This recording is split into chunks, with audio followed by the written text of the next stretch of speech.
दोस्तों नमस्कार। आज का वीडियो बहुत ही बेसिक बात को लेकर है। अभी जैसे हमने पहले बनाया है कि फंदे कैसे डालें। अब फंदे तो डल गए, अब आगे हमको बुनाई शुरू करनी है। तो बुनाई में दो तरह के फंदे बुने जाते हैं जिसको स्टिच बोलते हैं हम। तो एक फंदा सीधा कहते हैं और दूसरा फंदा उल्टा कहते हैं। तो जो सीधा स्टिच होता है, सीधा फंदा होता है, उसको बुनने के लिए जैसे कि अब हम ये तैयार हैं, तो ये सलाई की नोक हमने बाहर की तरफ डाली। ये जो पॉइंटेड हो रही है बाहर की तरफ जा रही है। ऊन को हमने लिया, इसके ऊपर से डाला और इसको हमने इस फंदे को इसके ऊपर से उतार दिया।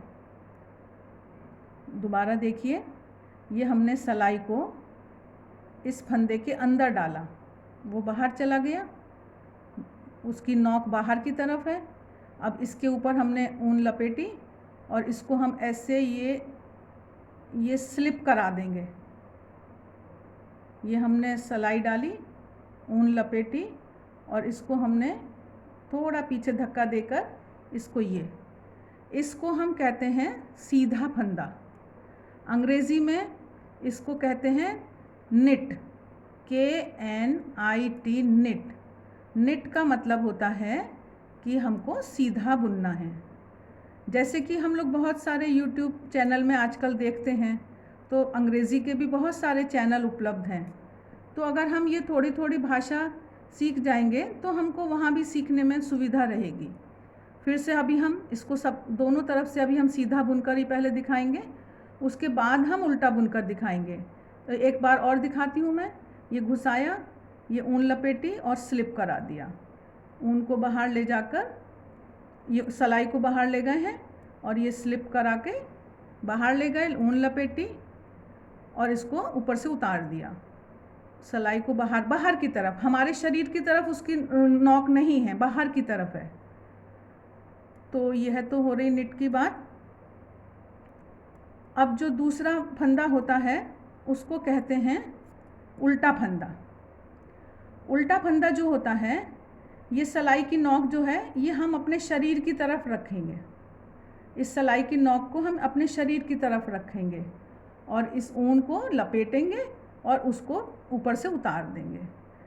सलाई घुसाई, नोक हमारे शरीर की तरफ, और ये हमारा उल्टा फंदा हो गया। इसको अंग्रेज़ी में कहते हैं पर्ल, PURL, पर्ल। तो पर्ल माने उल्टा फंदा। अभी आप इसकी कुछ जैसे समझ में नहीं आता है, याद नहीं होता है, तो थोड़ी सी प्रैक्टिस करिए तो आप सीख जाएंगे। अब जैसे हम लोग बॉर्डर बुनते हैं, एक सीधा एक उल्टे फंदे का बॉर्डर बुनते हैं। तो ये हमने एक फंदा सीधा बुना, फिर हम ऊन को अंदर ले आते हैं और फिर इस फंदे को हम उल्टा बुन लेते हैं। इस तरह से ये हम फिर ऊन को बाहर ले गए और इस फंदे में नोक बाहर ले गए, नोक इसको लिया, ये सीधा हो गया, ऊन अंदर लाए और ये अंदर की तरफ नोक करी और ये उल्टा हो गया। इस तरह से ये हमारा बॉर्डर बनता है। मतलब काफ़ी स्वेटर में जगहों पे हम इसको यूज़ करते हैं, एक सीधा एक उल्टा। तो ये हमारा एक सीधा एक उल्टे का बॉर्डर हो गया। अब इसके साथ ही साथ जैसे कि हम सोचते हैं नहीं, हमको तो दो सीधा दो उल्टे का बॉर्डर बनाना है। जैसा मैंने अपने एक मोज़े के वीडियो में बताया है कि दो सीधा दो उल्टे का बॉर्डर थोड़ा टाइट लुक आता है उसका। तो देखिए, ये हमने दो फंदे सीधे बुने, दो फंदे सीधे बुनने के बाद ऊन अंदर लाए और फिर हम ये दो फंदों को उल्टा बुन दिया। फिर हम ऊन बाहर ले गए और फिर हमने ये दो फंदों को सीधा बुन दिया। तो इस तरह से हमें जो भी बुनना है, अगर हमें तीन सीधा तीन उल्टे का बॉर्डर बुनना है तो वो भी हम इस पद्धति से बुन सकते हैं। तो ये तो अब मुझे लगता है आप लोगों को समझ में आ गया होगा। तो अगर आपको लग रहा है कि आपको नोटिफिकेशन मिलते रहें और हमें भी उत्साह बढ़ता है, आप लोग शेयर, सब्सक्राइब, लाइक करिए, कमेंट दीजिए। धन्यवाद।